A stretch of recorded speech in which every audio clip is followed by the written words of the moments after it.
Welcome to the Everything Goes podcast with TAK, where sports get loud, the takes get hot, and nothing's off limits. From game day breakdowns to way too early predictions, we're bringing the energy every single episode. Buckle up, because over here, everything really does go. Man, what is up, everybody? Welcome back to the podcast, episode 222. We have a great guest down here, man. We got Brian Dooley joining us over here down in Texas, man. Brian, how you doing? I'm good, man. How are you guys, man? I appreciate you having me. Hey, we're doing good, man. I'm down in Florida. We finally got some rain, so maybe my grass will stop dying, you know. Yeah, we're all in different states, Brian. I'm in Minnesota. Chris, where are you at? I'm in Colorado. Colorado. All over the place, man. I love it. Originally from Pennsylvania, that's my son right there. That's me. Ty. We've come a long way, man. We've come a long way. I mean, Brian, thank you first of all for joining us, man. And I think the question that comes to my mind when I have the opportunity to talk to a guy that has been an offensive lineman is, how does one get into becoming an offensive lineman? Like, was that your first position in Pee Wee? Like, is that like you wanted that, or? So it kind of, some people it's natural. They've been playing for a while.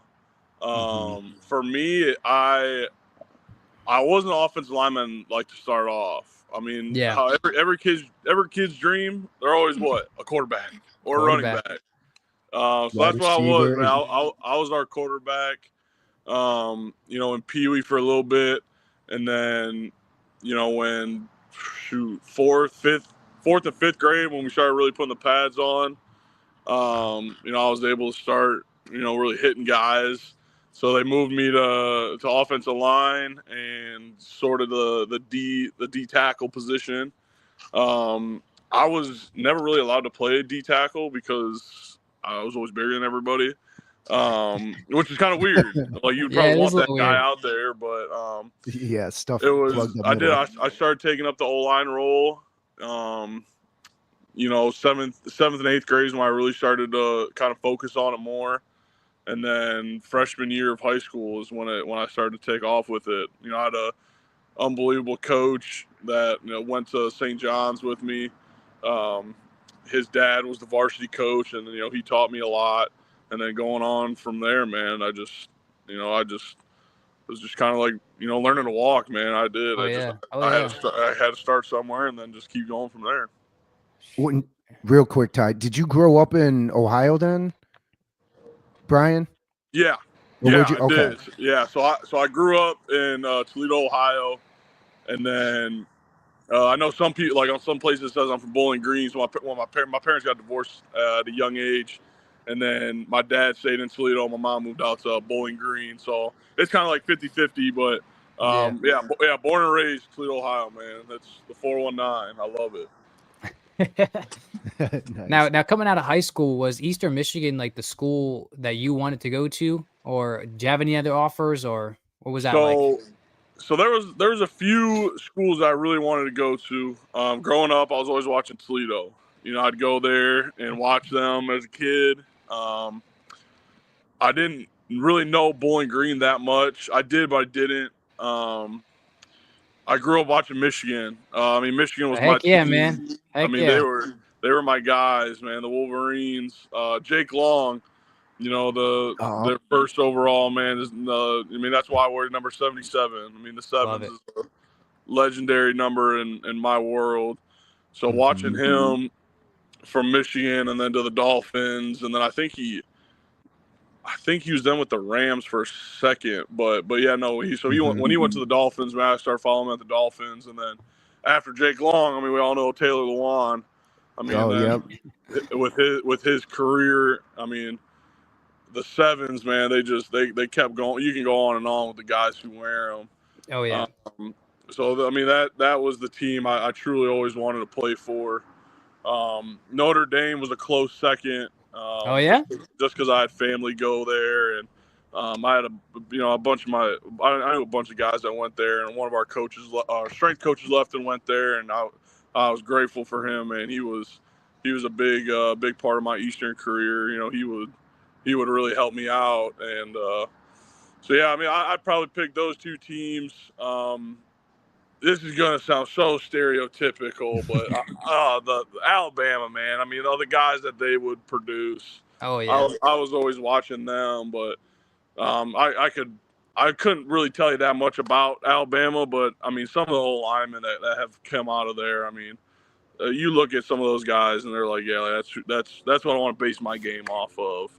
So it is. So but yeah, Michigan, Notre Dame, those are like the two schools. But then coming out of Toledo, that it would have been really nice to get like an offer from them. But out of high school, Eastern Michigan was my only offer. Yeah. Oh wow. Did you overlap with Crosby at all? Yeah. Max Crosby? Yeah. Okay. Yeah. So him and I overlapped in 2018. So that was his last year before going to the draft.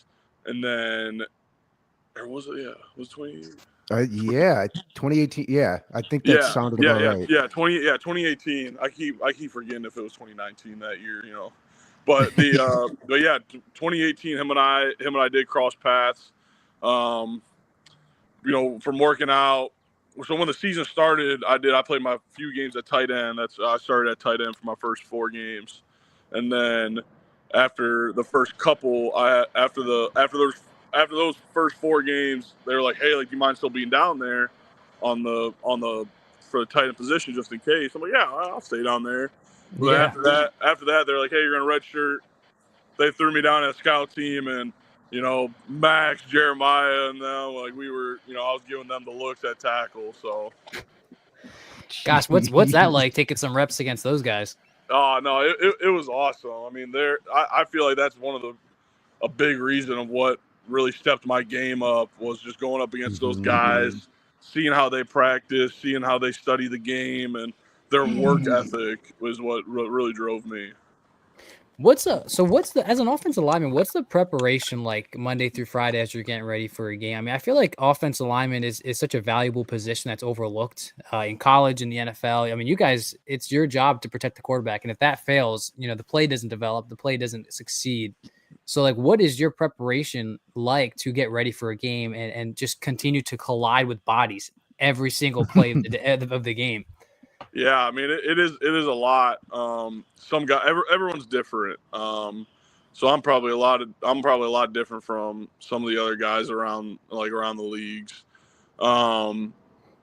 Mondays are usually our off day, so that's like a heavy sleep day for me. I mean, usually I'm up at 5:30 in the morning doing stuff, but like I said, Monday I try to sleep in a little bit to try to get my recovery back in there. Yeah. And then if it's like a Tuesday to Friday, like I said, I'm up at 5:30. I'm going in to get treatment. I get my lower leg. I try to get my lower body like right, because I mean that's like one of the biggest things that for old linemen, that and my core. So I'm doing a lot of stuff for my legs. I'm watching the film, trying to go over like what our run scheme's going to be looking like for the week, and then kind of just looking at the scouting report of who I'm going to go up against, and then it just kind of starts falling down after that about what's their favorite pass move on 3rd and 4th down if we go for it, and if they got a sack, what did that offensive lineman do to give up that sack? What did that DN do? What was his move? Down distance. So it does. We break it down really nicely, and then I mean, just like my treatment for my body after practices. I got Normatec boots, my Theragun, massage gun, whatever you want to call it. I'm gonna say it's got to be a lot of treatment. Oh, it is. I mean, I live in an ice bath. I mean, some guys are like, nice. 8 to 10 minutes. I mean, I'm in mine for like an hour. I mean, what? Oh yeah. Damn! Wow. I can stay in those things, man. It's like at our practice facility, we use the cattle troughs that you see out on like farms and stuff. Man, we just fill those things up, and I'll sit in those forever. And then the house that we're renting right here, it's my bathroom's got like one of the big jacuzzi tubs, and I fill that thing up with ice, man. I just chill in that thing for so long. Yeah. I mean, Brian, you see videos of like running backs, receivers, and like kind of what they look like after a game and how they recover. And I mean, after a game for an offensive lineman, is that like you wake up out of bed and you can't move? Oh yeah, no, I mean they're not wrong about that stuff. I mean it truly is like brutal. Like my back is sometimes like my back's tight right now, but like it's like you gotta be able to truly you do have to force yourself to get out of bed some days. I believe it. It's just how it is. Like your legs are gonna be sore, your arms are gonna be sore, your neck, depending on like how much you're hitting guys, and I mean my fingers. I mean pretty much all my fingers are broke. I mean I know it's like your stereotypical line, Wow. but like, I do, man. Like I got a bunch of broke fingers. Golly, man. It's crazy, but you gotta love it. I mean, you hear that a lot in life. Like you gotta love your job. You gotta love what you do. Yeah. So that's what drives me every day, man. Is just you truly gotta love what you do, and I do. Yeah. Man, I love it. I mean, I love meeting all these guys. You know, all the new coaches and stuff that I've met throughout the year. It is. I love it. Yeah, I mean that's crazy. My dad was having some technical difficulty. Show him your hand again. He's having a hard time hearing us, but just let him see at least the hand. Of your. Yeah, we got you. We got you. You hear us? So this pinky, I broke this one back in college. It doesn't look too bad, but I'll tell you what, it's probably my most gruesome one. I like pretty much snapped it clean. This one's a good one. I mean, that one's. Oh, geez. And then, golly, man. like, usually when you put up a middle finger, I'm not trying to do it, but usually when you put up a middle finger, it's kind of straight like that. But once you really do it, I mean, my bone's kind of inverted, so it's that one's good. No, that one's good though. It can go up under the face mask and get in there. You know what I mean? Crazy, I know, right? This other middle finger starting to go too. It's kind of sideways a little bit. And then the ring finger next to that one, the bone's chipped, and then this pinky's all kind of like fat and stuff. So, well, I'm going to tell you right now, kind of weird. You're going to need to invest in some Velcro sneakers when you're older. Oh, I know, right? I was literally my girlfriend was saying that the other day. She was like, because I got these little things that like they go on my fingers, and I try to like move them and stuff to keep the flow going. And she was like, yeah. In 20 years or so, those things are gonna be stiff as a board and stuff. Oh yeah. Yeah. That's wild. So, I mean, gosh, man, that just gives us a peek into like what it's like to be an offense line. That's probably why their fingers are taped up half the times in the game. Tape them up like boxers, man. That's just how it is. And I give you guys credit too for your cardio, whatever it is that keeps you going, play in and play out. I mean, just one thing I wanted to ask you actually real quick while we're on it is, you almost see like a change in the game where now you're getting these defensive ends and these schemes that they're a little more fit and skinnier, and they're coming at you stand up and they're pretty fast rather than a big boy coming right at you. In your opinion, what would be harder to guard? Like, would you rather take a big boy that's maybe a little slower, or would you rather take a guy stand up like a Chase Young who's a little more fit, who's going to run at you? Yeah, use this to explain, like highlight yourself too if you want. We'll share this out. Yeah, no, I would definitely take a little bit of a bigger guy, just because he has to get off the ball. If he's in a 3-point stance, and I'm kick stepping, so let's say this is where it's gonna be tough. Let's say it's second and 7. We're doing a play action pass, and let's say they're in an Okie front. You're 3 down. They're running a 3-4, whatever behind them, and they're putting a big guy out on the edge, like Memphis. Memphis runs it how I'm kind of explaining this. So they run their 4-eye. It's kind of like a bigger guy. They sometimes have a stand up, but if I'm going up against a 4-eye, all I pretty much have to do is set in place. I'm not really moving that much. And I can get hands on him right away because he's right in front of me. So my thing is rule of first touching. If I can get on the guy first, then he has to play my game. You can kind of do that with a stand-up guy like Chase Young or Von Miller, Max Crosby, some of these some of the top-end guys. Yeah. Your skinnier guys or the speed guys on the outside. Yeah. You can kind of do that but sometimes they're in a 2-point and they're just getting off the ball and they're wide. So that means you really got to base your game off. All right, am I taking two kick steps? Am I taking 3 kick steps? Yeah. Is he gonna spin inside? Is he gonna beat me on the outside with speed? Is he gonna spin if I take one more kick and am I supposed to? So there's like a lot of stuff that goes into it. But in all honesty, I would take that D tackle, but then again, I would take that speed guy because he's making me better in the end game. Well, Brian, what's most important for an offensive lineman? Is it good to have good feet and balance, or is it better to have a stronger upper body and strong hands, like with quick hand work? I would say, all of it. It is like you would want all of it. I'll put myself. I have decent feet. That's like the one thing that I think saves me a lot is like my feet and my hand placement. Mostly my length of my arms. I mean, my arms are kind of longer than your average person, but my weakness is probably like my strength. I'm not the strongest guy in the world. I'll be the first one to admit it. I'm always working on my strength, but it is. I think the thing that I have over some people is just how good my feet are. And like I said, my hand placement, if it's going to be down the middle and stuff, whatever. But I don't know. I would say you do have to have that strength. I mean, you look at Larry Allen. I mean, that guy was strong. And, Trent Williams, I mean, he's warming up with freaking 315 on there. Vikings got a decent left tackle, I think. Yeah. Oh, yeah. Christian Darsaw. Yeah. He is. Him and Brian O'Neill, man, those guys are animals. But then you watch some of these guys that, like, they're not as strong as you would think. It's just their technique, their hands, their feet, their core is what gets them, is really what helps. So when you get to your spot, man, that's what wins. Now, what makes a good offensive line? I mean, to me, it's not one individual person. It's the chemistry, right? Yeah, it's all about chemistry.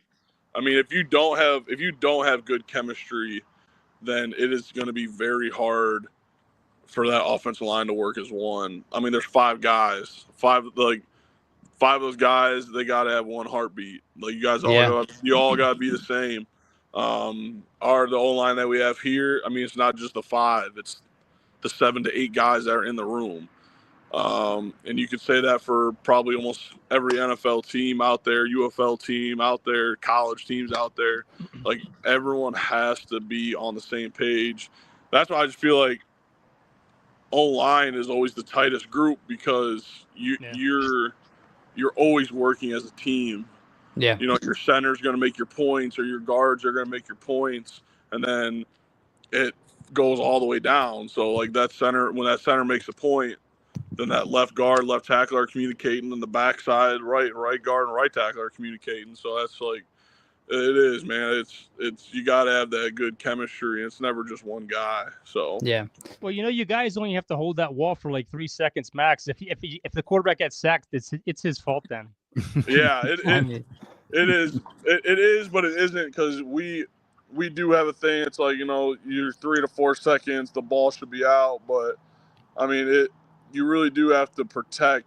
You can't always have that clock in your head. Like, cool, if the quarterback put that clock in his head, that's good. He's getting the ball out. He knows. But if you're doing your job correctly, and you're keeping that pass rusher in front of you, then you can keep him there for more than you can keep him there for 10 seconds. I mean, it's just you just to me, you do your job. When you hear that whistle blow, all right, then you can stop.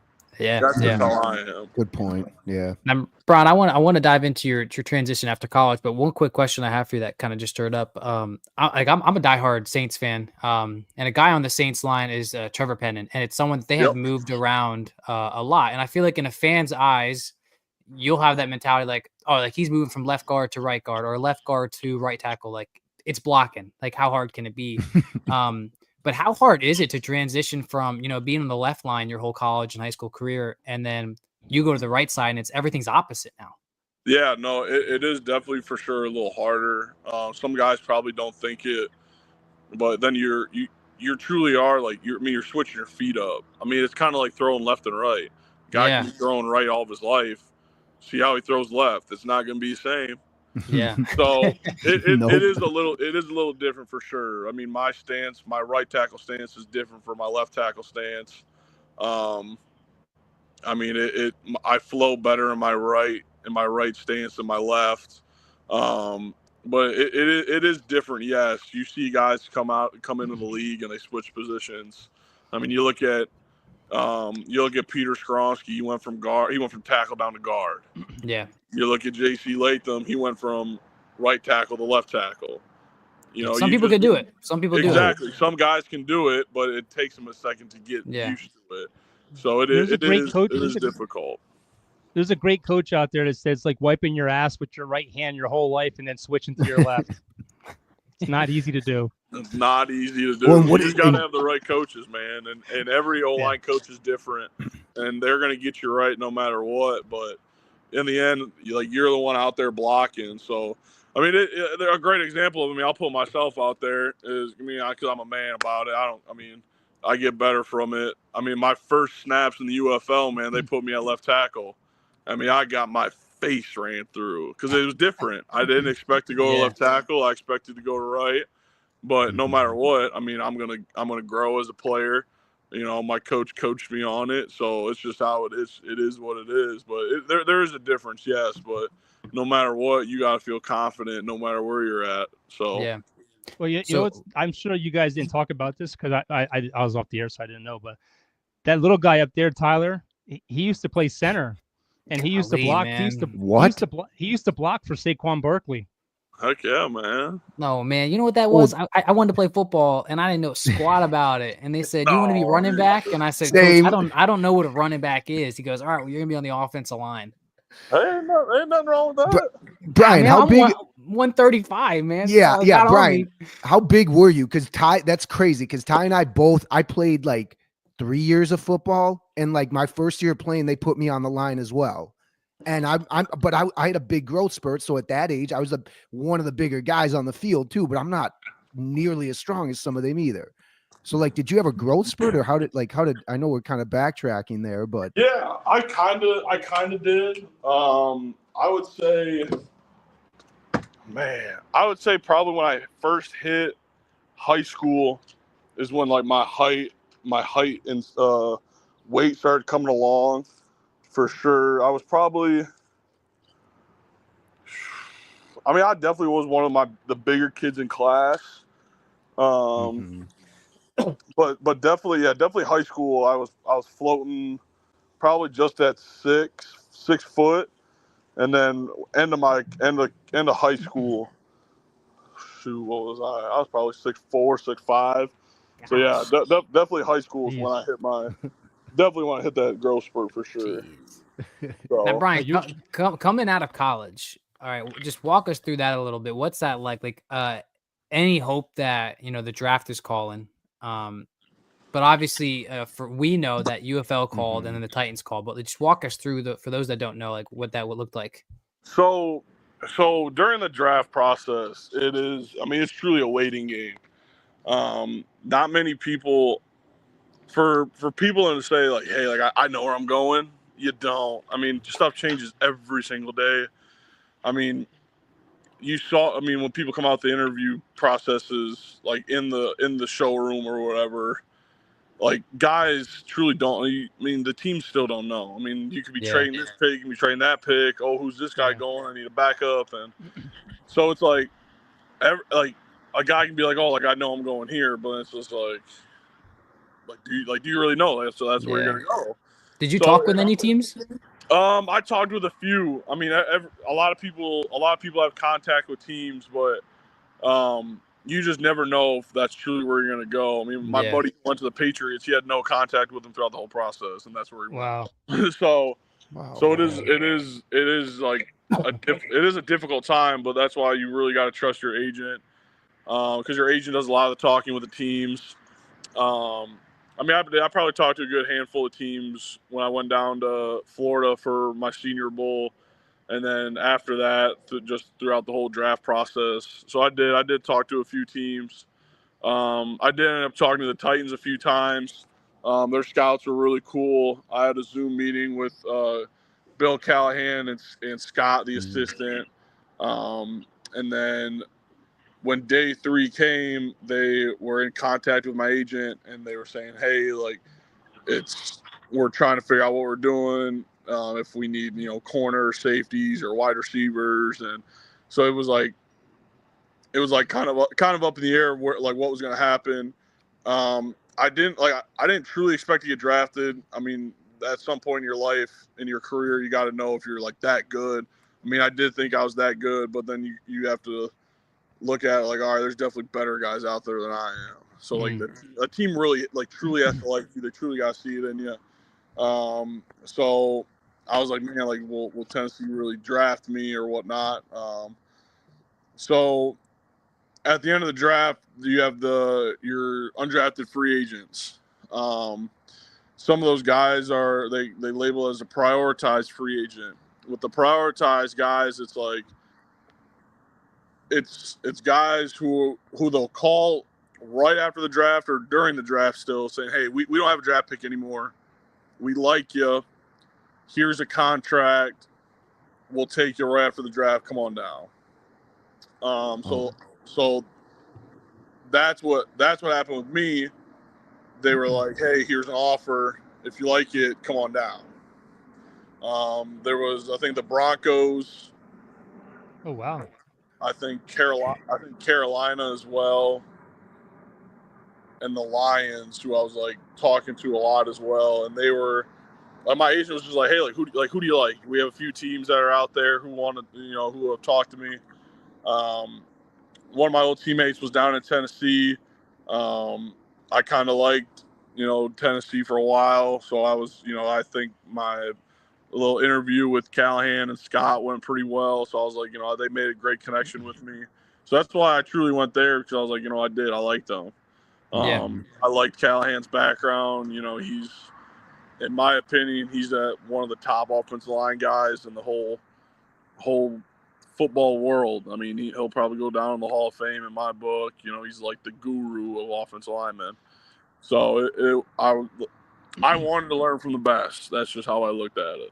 Yeah. Hey, Brian, quick question. When you have all those different teams looking at you and you have that option, does it ever go into your mind, like, what kind of scheme do they run? Do they have a mobile quarterback that you're going to be moving around a lot? Does that cross your mind as well?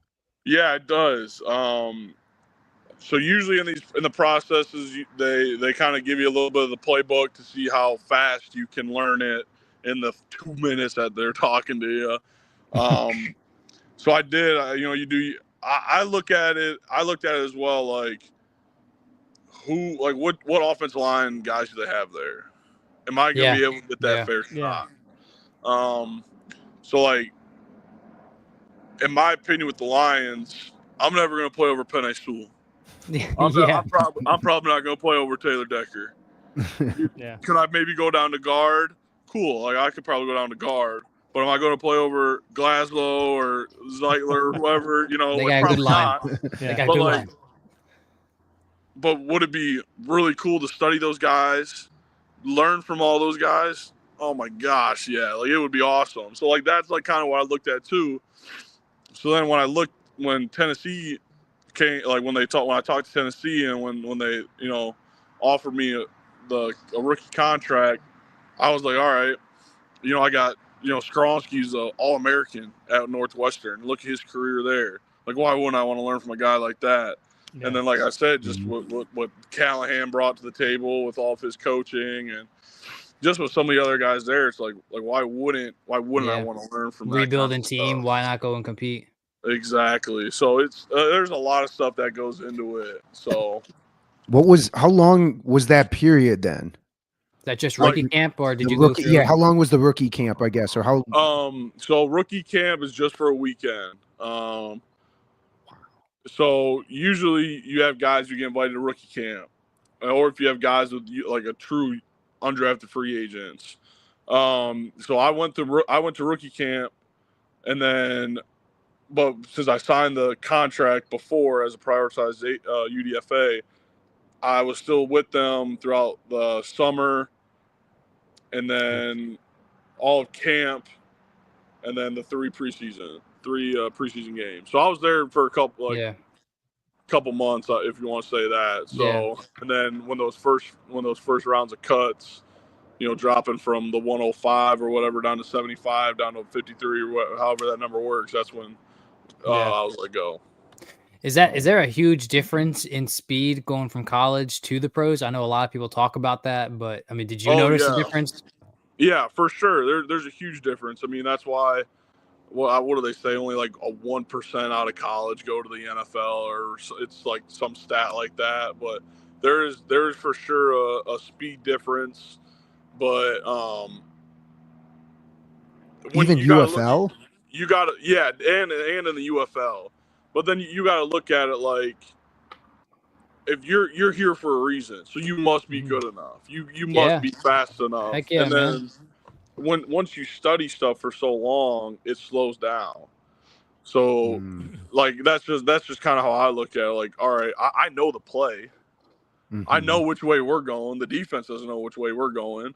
So like, I know that if I'm in a block with my guard and we're going to the backside linebacker, there's only a few things that guy can do.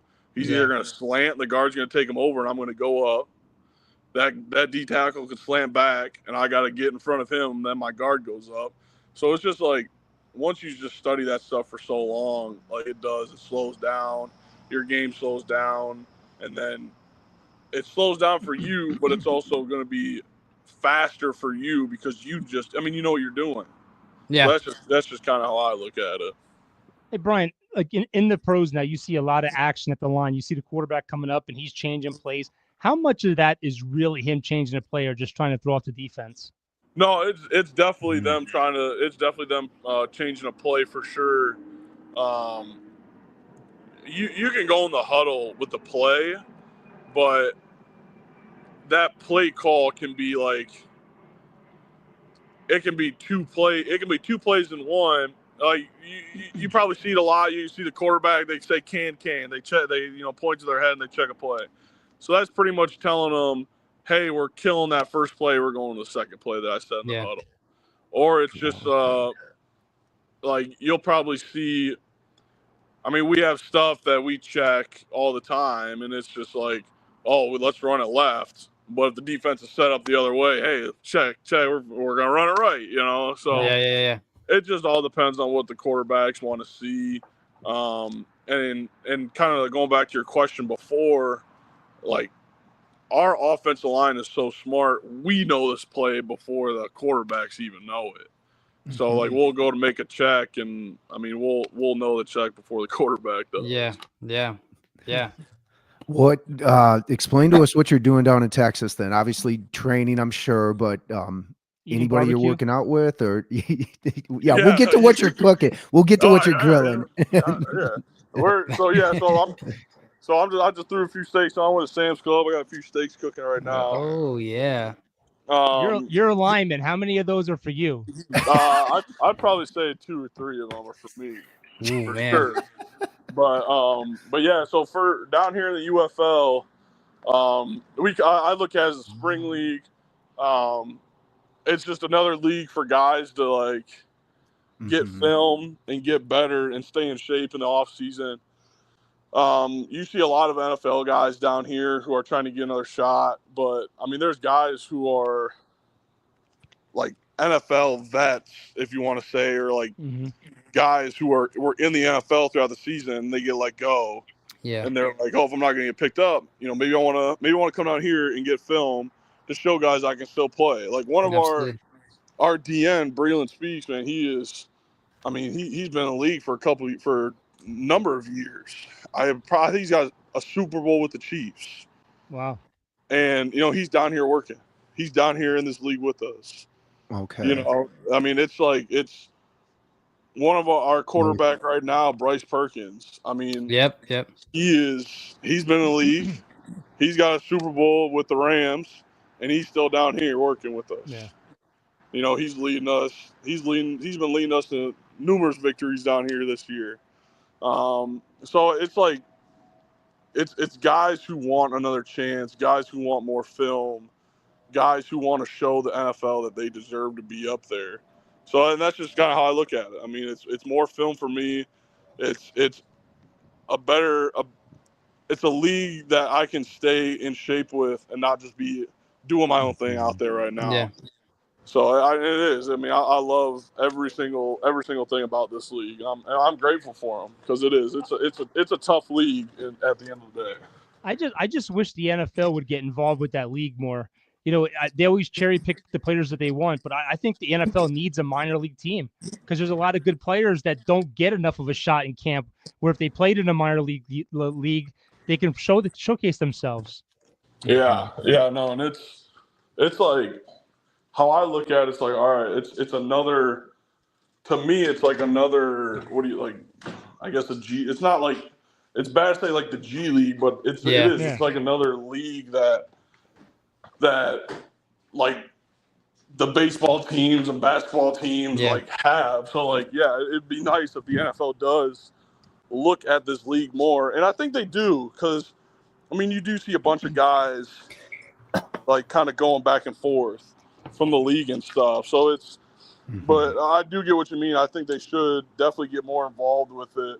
But we do have to just give it a little bit more time. I mean, this league hasn't been around that long, truly. So I think it is. I think it is for sure. It is making some noise for sure. What's your calorie intake every day? Man, I wish I knew that question.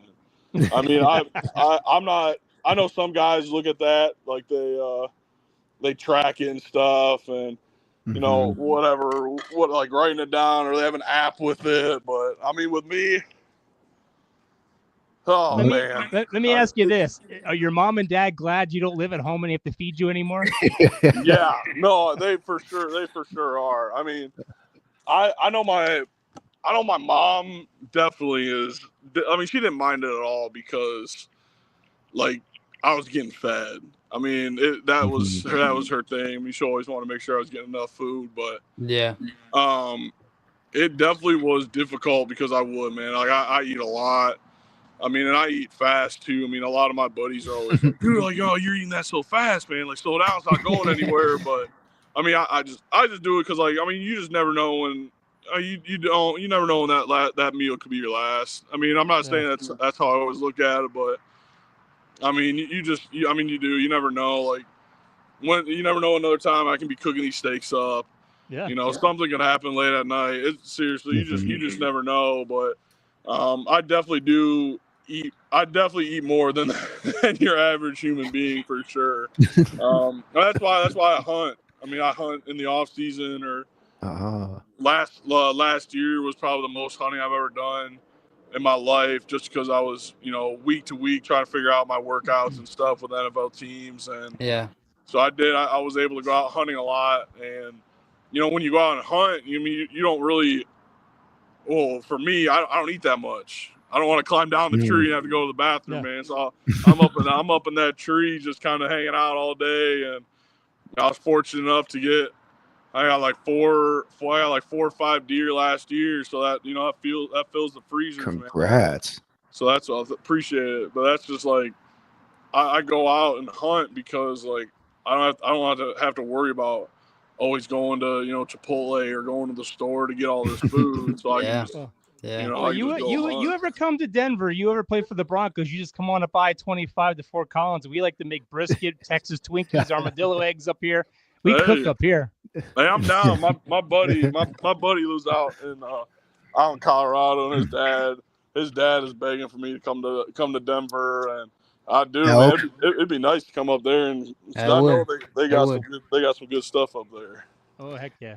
Brian, how much longer are you guys having that UFL league? Like, how long is that season? So we play 10 games. So I think we got this week and 2 more weeks. I think it is. Oh, okay. And then playoffs or no playoffs? And then playoffs. Yep. So we'll have 2 weeks of playoffs. So we got we got Houston this week. Who you play for, the Panthers? Yeah. Yeah, the Michigan Panthers. So yeah. So we got this week at Houston, and then Birmingham, and then we're at home for Houston for our last game, and then we'll have our first round of playoffs and the championship. I love that, man. Okay. And it's looking good, man. I love our team. We're 5-2 at the moment. We're tied up with a few other teams, but I mean, like I said, man, the chemistry that we all have, like we're such a tight group. I do, man. I like our chances right now. I love that. Well, Brian, we just want to say thank you, man, for joining us. And hey, you got some fans. We're rooting for you, man. We hope to see you get back to your dream, man. And you know, we got Saints fans on. I'm a Saints fan, Vikings fan, Dallas fan. I mean, either one of those teams, man. We'll take you. Heck yeah, no, I appreciate it, guys. Thank you for having me, man. If you guys ever want to do something again, just let me know. Oh, bro, absolutely. Heck yeah. That'd be amazing. Yeah. Well, hey, best man, of luck. Yeah, you enjoy your night. We'll be rooting for you. Thanks, guys. I appreciate it. All right, man. We'll see you. See you. That was great, man. That was great. Great perspective. He's got that southern draw. Like he's from Ohio, but he's kind of got like a southern. Very nice dude. Dude, I don't know what happened. I didn't touch anything. Like everything was clear as day, and then all of a sudden, I couldn't hear him. I could hear you two, and then all of a sudden, I couldn't hear nothing. Yeah, so I figured, you know what? This ain't good. So I was like, you know what? I'm just gonna bow out, mute it, turn the camera off for a second, and figure this out. And I literally did nothing. It came back on by itself. Did you came back on when I called you up? He was like, I was like, yeah, just tell my dad, and you're like, and then you could hear. Well, that's why I was the fingers. I can't hear. I can't hear. Well, you missed it. We were like, I was talking about. And we're still live. It's so funny. We're talking about just what it's like in the trenches. He's like, you know, got some broken. He showed his hand. He was like, I was like, he said he was trying to get into Michigan too. He was a big Michigan fan. Yes, yeah, Chris, you missed that part. He started out playing quarterback. Growing up, I heard that part. part. Okay. But then after that, it's like he just went like the whole thing went blank, and I looked over to make sure the mixer didn't die, and it wasn't the mixer. I didn't touch anything. I'm just like, I have no idea, man. It's just my luck. Yeah. Well, Brian, we want to thank you again. For those that don't know, Brian, offensive lineman, Eastern Michigan University, got the chance to work with the Tennessee Titans, and now is in the UFL for the Michigan Panthers. And it's just great, man. That's what we love doing about this podcast. We love hanging out as the three of us as friends and talking about our opinions that we think the world should know about. But it's also great having guests on here like Rob Ryan, like coaches like Ross Jackson and Aaron Summers, different people in the different sports, and seeing just a peek behind the curtain about what that's like. And we appreciate it. And we're probably going to have to do another podcast this week because there is still a lot that we need to discuss this week. We need to talk about Derek Carr retired and shocked everybody, rookie minicamp, and how there you go. Aaron Summers. A lot of battles going on. Pickens to Dallas was a big one. And there's plenty to discuss. We hope that you guys have loved this interview. We love having guys like this on. You guys, any last words you guys want to say? Come on, Brian. Let's make it. Let's go, teams. Let's make it, Brian. Not to say that we have we Colin Thompson on here, and like a week later, he got picked up by the Carolina Panthers. Yeah, and come on up to Colorado, baby. I'll feed you. I like to cook. Yeah, we'll put some weight on them. Well, we hope you guys have a good rest of your night. Don't forget to show the love and support. Facebook, YouTube, Twitter, Instagram, all of it, man. The rebrand is looking great. I got a hat on the way, and if it looks good, maybe we'll get a couple hats on the way and send them out. So we'll see you guys next time on the Everything Goes podcast with TAK.